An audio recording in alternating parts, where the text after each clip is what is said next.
This is in-depth study of the Christ, the propitiation, the begotten Son, the Christ, the Lord, the Judge, the ruler, the standard, that's right, the Messiah, Yeshua HaMashiach, the one, the true Jesus Christ. Here on Understanding the Bible Radio. On-screen study, Facebook Live, YouTube Live, on-screen undeniable facts of Scripture. That's right. Understanding the Bible Radio. Ron Saxton here. We are going to get it done. We're going to get it done. What are we going to get done? We're going to get Deuteronomy 5. Deuteronomy 5 out of the way. I want to thank you guys for stopping in and joining me. Appreciate it. We're going to get it done. Going in there, seeing exactly what happened. Now, I don't know what happened to I thought I did Deuteronomy 5, 6, 7, 8, and 9, but I didn't, so I got to get them done. Got to get them done for the live studiers out there that want to see it live on screen. Deuteronomy 5. Now, we're just going to look in here, see exactly we're going to see exactly what went on here here from Deuteronomy 5. We have the 1, 2, 3, 4 and all the rest of them on the YouTube channel there. Understand the Bible Radio. Remember, there's no tithing, no seed sowing, no offering here, period. God does not need your money. No, he doesn't. He needs you to offer yourself to him. Don't be deceived. The tithe was not given to the Gentiles. The tithe was not even spoken to the Gentiles or followers of Christ under the covenant of Christ, which is what's active right now. Okay? He's not looking to see if you're going to give up some money so that he can give you back extra. That's not what he's looking for. He's looking to see if you're ready to come to spiritual life in him. Now, that's something you got to go to him about.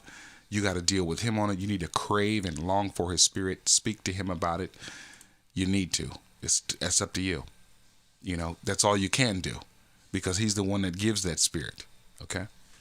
So there you go. There you go.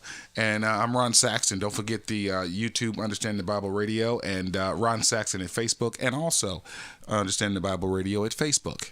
Okay, we're there. Hopefully you will be posting up your comments, letting us know how you're doing. Hit your like button for me. Hit your like button. That's all I need. That's all I need. Nothing else. Just hit that like button. Let me know that you're there. And I want to say hello to you.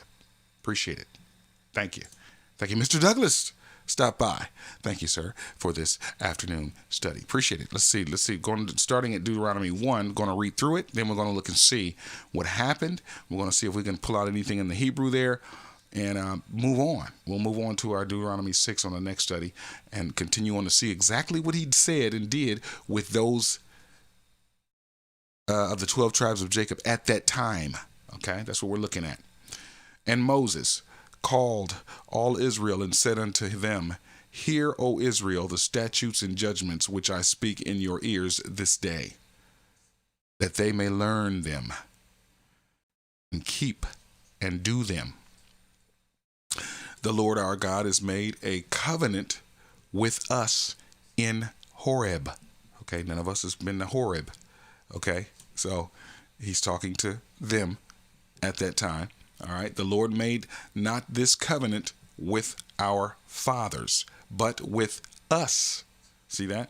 Even us, who are all of us here alive this day. That's back then in Horeb, okay, when he led them out of Egypt, away from the swords of the Egyptian soldiers. Okay, so no one was there back then, correct? Okay, just want to make sure.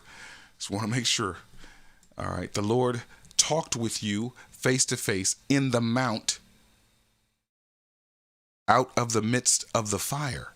Okay, the Mount Horeb, Sinai, in other words. I'm sure that's what's going to say in the definitions. I think we've looked it up before. I stood between the Lord and you at that time to show you the word of the Lord. For ye were afraid by reason of the fire, and went not up into the mount, saying,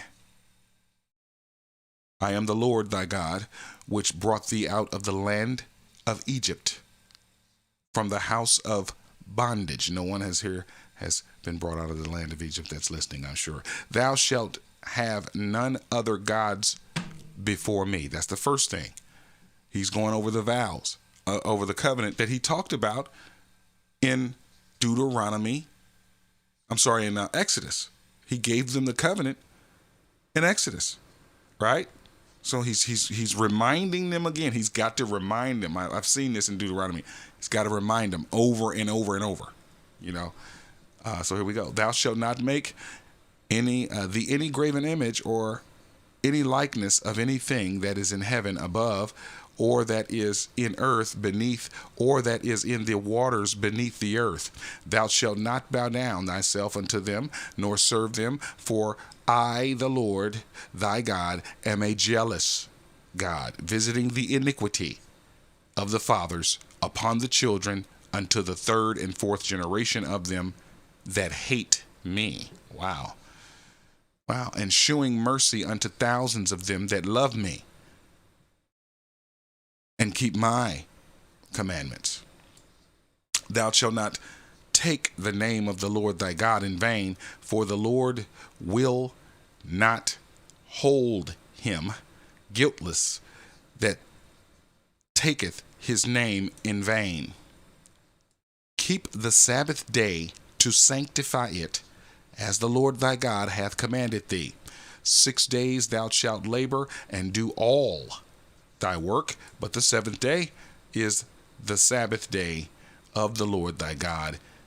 In it thou shalt not do any work, thou, nor thy son, nor thy daughter, nor thy maidservant, nor thy manservant, nor thy maidservant, nor thine ox, nor thine ass, nor any of thy cattle, nor thy stranger that is within thy gates, that thy manservant and thy maidservant may rest as well as thou. And remember that thou wast a servant in the land of Egypt, and that the Lord thy God brought thee out thence through a mighty hand and by a stretched out arm. Therefore the Lord thy God commanded thee to keep the Sabbath day. Honor thy father and thy mother, as the Lord thy God hath commanded thee, that thy days may be prolonged, and that it may go well with thee in the land which the Lord thy God giveth thee. Thou shalt not kill, neither shalt thou commit adultery.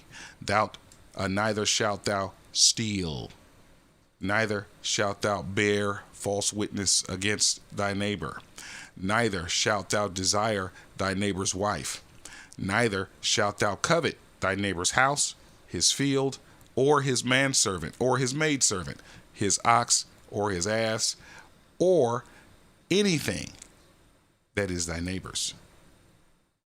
These words the Lord spake unto all your assembly in the mount, out of the midst of the fire, of the cloud, and of the thick darkness, with a great voice. And he added no more. And he wrote them in 2 tables of stone, and delivered them unto me. And it came to pass, when you heard the voice out of the midst of the darkness, for the mountain did burn with fire, that ye came near unto me, even all the heads of your tribes. Anybody coming out of tribes? Anybody? Just checking. and your elders. And ye said, Behold, the Lord our God hath showed us his glory and his greatness, and we have heard his voice out of the midst of the fire. Anybody hear his voice out of the midst of the fire? Just checking. Just checking. We have seen this day that God doth talk with man and liveth, and he liveth. Now, therefore, why should we die? For this great fire will consume us. If we hear the voice of the Lord our God any more, then we shall die. See how they starting to trip. See, they acting up now. See, for who is there of all flesh that hath heard the voice of the living God speaking out of the midst of the fire, as we have, and lived? Go thou near and hear all that the Lord our God shall say, and speak unto us all that the Lord our God shall speak, and unto thee we will hear it and do it. So you go talk to him, because we gonna die if we hear him. How terrible that voice is, that fearful. You go talk to him. We gonna wait till you come back to us and tell us. And the Lord heard the voice of your words, and when ye spake unto me, and the Lord said unto me, I have heard the voice of the words of this people, which they have spoken unto thee. They have well said all that they have spoken. Oh, that thou, or worse. Okay, that wasn't the part. There's a part there. They're gonna do that though, and that there were such an heart in them that they would fear me and keep all my commandments always, that it might be well with them and with their children forever. Go say to them, get into your tents again. But as for thee, stand there here by me, and I will speak unto thee all the commandments and the statutes and the judgments which thou shalt teach them, that they may do them in the land which I give them to possess it. Anybody give some land? He got some land from God that he said, you go there out of this land and go there. I'm going to lead you to get anybody. Just checking. Ye shall observe to do, therefore, as the Lord your God hath commanded you. Ye shall not turn aside to the right hand or the left. Ye shall walk in all the ways which the Lord your God hath commanded you, that ye may live, and that it may be well with you, and that ye may prolong your days in the land which ye shall possess. Okay, I was moving too fast. They had to do that, but they're going to do it. The people are going to do it. We heard it. We heard his voice. We got it. And then, they did that in Exodus already. It's already happened in Exodus. They say, hey, listen, man, look here. We don't want to hear his voice. We don't want to hear him. Listen, you go talk to him, and you just come back and tell us what he said. Okay? You do that. First they asked, he said, we want to hear it. And the Lord said, okay, cool, get ready. I'm going to get everything ready, get all the animals clean, all that. Listen, just don't come to the mount. Okay? And I'm going to let you hear my voice. And so they did that on the third day. And when they heard it, called Moses up. Moses, come up hither, whatever have you. And they trembled and they disobeyed the first thing that he told them not to do. Don't come to the mount. And before Moses could get up there, they kept inching towards the mount. And Larry, how you doing? Larry Jefferson, how you doing? Good to see you, man. Good to see you. And they got up there, and as Moses was going up, they got closer and closer to the mountain. They just kept getting inching closer and closer. I guess that's just a sign of them wanting to see him now that they've heard him, and they're just longing. They just want to see him. And he's like, no, Moses, turn around, go back down before the people see me through this dark cloud, before they get close to the bottom of the mountain and look up and be able to see me, and they'll die. And Moses gets back down there. He goes back, and they're like, listen, hey, man, Moses, listen, let me talk to you, man.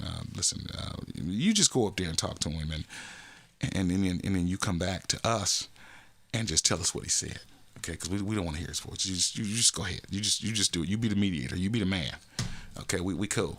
So here at Deuteronomy 5, I thought that's what he's talking about, but he's not. No, it's not what he's talking about. It's not what he's talking about. Okay, so he's just reminding them here. Now, the reason why I say things like, "Was anybody in Egypt? Did anybody come out of Egypt? Whatever have you." The reason why I'm saying that is because a lot of people take the stories of the old covenant, where he's not talking to anyone that is not the 12 tribes of Jacob. See, he's only talking to them. He's not talking to those that are non-Hebrew. Not to mention, this has been divorced in Jeremiah 3:8. If you want to see it, here it is.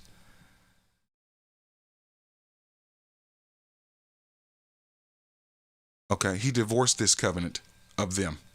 He's talking right there where backsliding Israel committed adultery, and I had put her away and given her a bill of divorce. Okay, this is the covenant that he's talking about. He divorced them from. Okay, he stopped it. Covenant. He stopped it. Okay, it's right there. You know, if you also 31 and 31 verse 30, chapter 31 verse 33. Well, also he'll mention it again. Okay, so you got to understand that, because a lot of ministers are known to take stories in the Bible and make you a star of that story. You were not there. You were not alive back then. Your ancestors, your immediate, I would say, going backward, fourth, fifth generation ancestors wasn't even alive. Okay, so you know that's you got to know what you got to know who's talking. You got to know who is he talking to? What is he saying to them?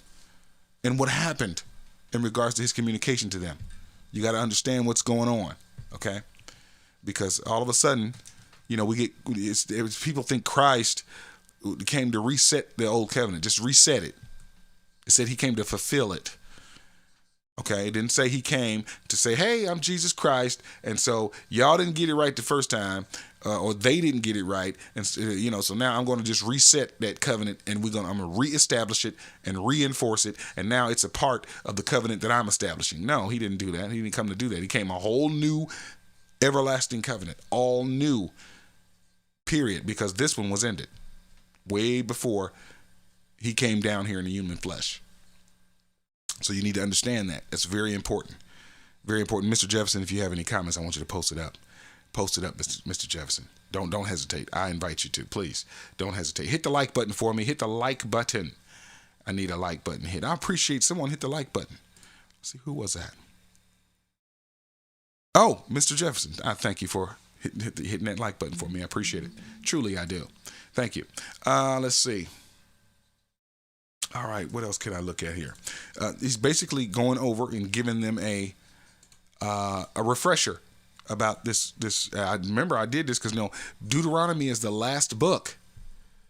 Deuteronomy is the last book of their travels to the promised land. All that's left after Deuteronomy is for them to go over Jordan into the promised land. That's all that's left. Okay, so I notice in Deuteronomy he keeps reminding them over and over. He keeps having to tell them, warning them over and over of different things, the same thing over. He got to keep reminding them, Mount Horeb here. Let's see what it is in Hebrew. Strong's H 2722. Chorev. Yeah. Second entry. Chorev. Yeah. Chorev. Yeah. They say Horeb. We say Horeb. In our language. So this is the original here. Desert mountain. Another name for Mount Sinai, just like I thought. Okay. That's the outline of the lexicon here is the Strong's Concordance here. Same deal, basically.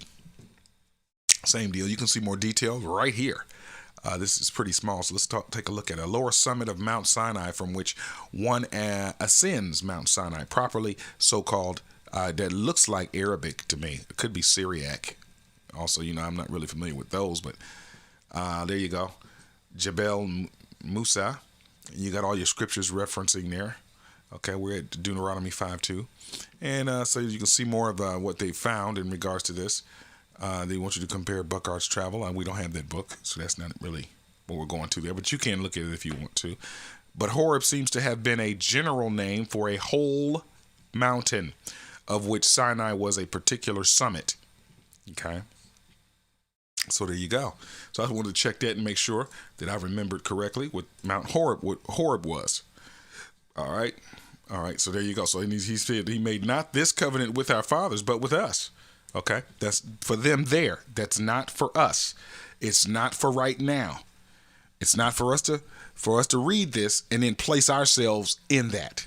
No, because nobody here listening was in Egypt at that time. You shouldn't have been. If you have, you're going to be a wonder to science, and you better hope you don't ever tell nobody, because the government's going to come with the black van, and you know what happens when the black van pulls up. Okay, so this is just a reminder here in Deuteronomy 5 about this covenant, about how it was worked out and established by the Lord. All right. So there you go. It's really that there's the vows. Here are the vows, the words of the covenant. Here they are, the 10 Commandments. All right. So there you go. This is what he told them. Okay. And so just got to remember, this is not about you doing it all, because he divorced it in Jeremiah 3:8. In case they don't ever want to tell you that. They don't ever want to tell you this. He divorced the covenant with them. Okay. Oh, you've got to keep his laws. I got somebody on Facebook right now arguing with me about Revelation 22. And I let them know. I said, listen, if you have his spirit in you right now, I really don't think the book of Revelation is for you. You know why? Because you have him being revealed in you. And he's being revealed to the world there. No, you got to keep his commandments. Kid, I said, which ones are you talking about? Are you talking about? Tell me which ones you're talking about so I know exactly what you're talking about. Oh, you got to keep the 10 Commandments. Oh, really?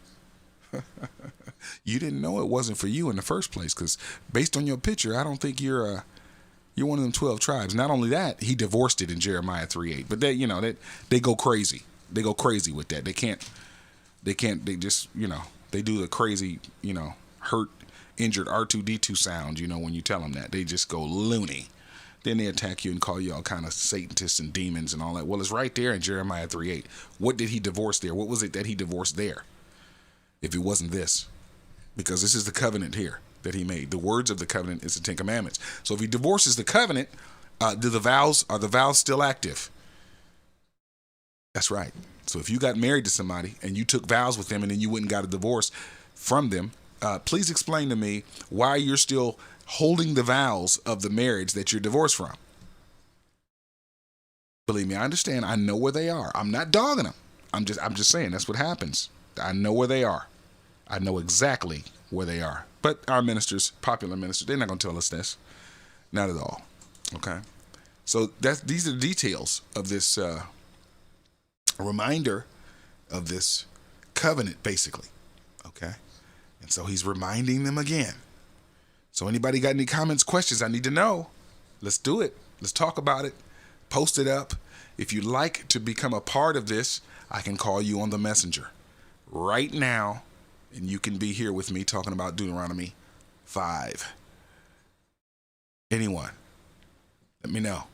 I'll just patch you in, just post it up right now. Over there on the YouTube, I want to say hello to you. Please hit your like button. Hit your like button for me. Anyone on the Facebook and the YouTube, hit that like button for me. I appreciate you coming in. There's no tithing, no seed sowing, no offering, no Cash App, no Fund Me. None of that here. None of that here. Okay? This is just basically a reminder to them about what he did. Pretty important, because he's trying to do something with them. And there's already some problems, coming out of Exodus. So he's just trying to reestablish. That's what I see there. He's trying to reestablish some things. Their remembrance. All right. Well, listen, nobody wants to come through. I'm not going to hold it. But I'm coming back. And this is a very quick one because it's just a reminder, basically. And they had to do all of these. This is what they did, their covenant. They're the bride. He's the husband. Okay. So with him being the husband, he's extending the covenant to them. They have accepted it because they said, yes, we will do all that thou have said. Listen to this. Yes. Let me see if I can find them. I think they're all in Exodus. Yes. Will do. Let's see.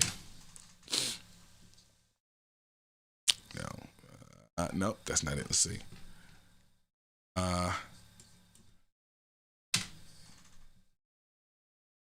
Nope. Let's see. How did I put that? Let's see. We will do. It's a way that I used to search it. Let's see. Yes, see, there you go. All the people answered together and said, all that the Lord hath spoken, we will do. See, Moses returned to the words of the people unto the Lord. Okay. There's Numbers 10, which we're starting the Numbers. We're continuing on with the Numbers study tonight at 8 and 9 tonight. Numbers 3 and 4. Let's see. We are journeying unto the place which the Lord said, I will give it you. Come thou with us, and we will do thee good. No, that's not it. No, there's a we will do all that thou have said, something like that. See here. Well, this is just accepting the covenant. Let me go with yes. That'll bring that. Oh, yes doesn't show up until the end. All have said. I know that one of them says, we will do all that thou have said. I could be getting old, man. I'm telling you. Could be getting old here. I thought it was one way, but doesn't matter. Let's see. Okay.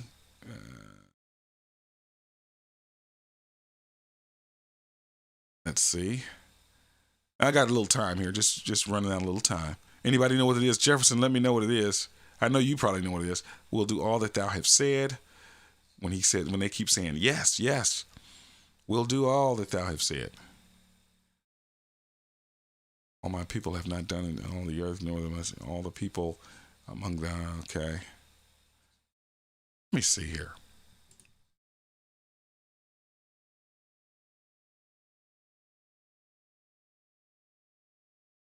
Will do all.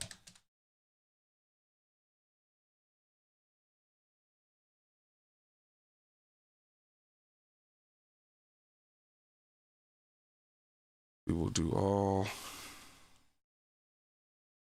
I know what I'll do. I'll go to my Blue Letter Bible. I'm at Blue Letter. My Bible Gateway.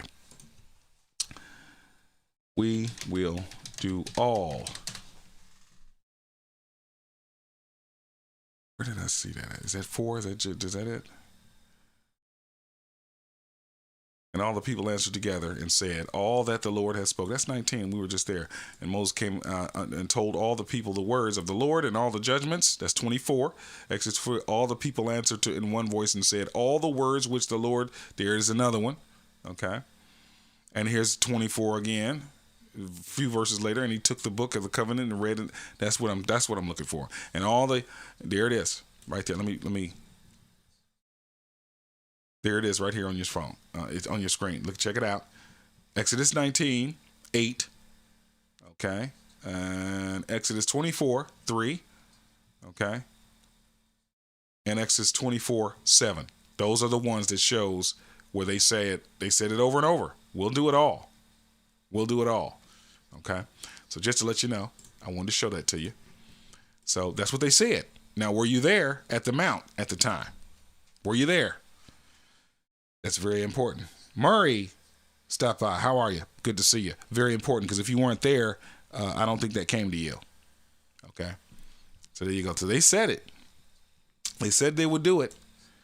And, they agreed to the covenant. So they agreed to the marriage, right? Yeah, sure. And believe me, they really didn't get much done. Didn't get much done. But that's okay. Because God had a plan the whole time. The Father had a plan the whole time. The whole time. So we are going to, nobody has any comments, questions on Deuteronomy 5. It's just really just a reminder. Just a reminder of the law. Reminder about some of the things that they've done and said and what they, what's happened there. He's just reminding them, really. Okay. Deuteronomy 5, and I'm going into Deuteronomy 6 in about 10 minutes. I will return to do more in that study there. Talking to the 12 tribes of Israel at Mount Sinai, Mount Horeb, and where he gave it to them in Horeb, which is really Mount Sinai. Same deal. We just looked it up in the Hebrew. So live study on screen showing you the Hebrew and Greek definitions of the scripture. And I'm coming back with Deuteronomy 6 in about 10 minutes. All right. So there you go. I want to thank you so much. Appreciate it. Hopefully you'll be back on the next one. I will see you. I'll see you then. Please allow us to extend our deepest thanks, our humblest appreciation, our greatest gratitude for your fellowship here with us, sharing the letter of the gospel, the ancient definitions of Scripture. This is Understanding the Bible.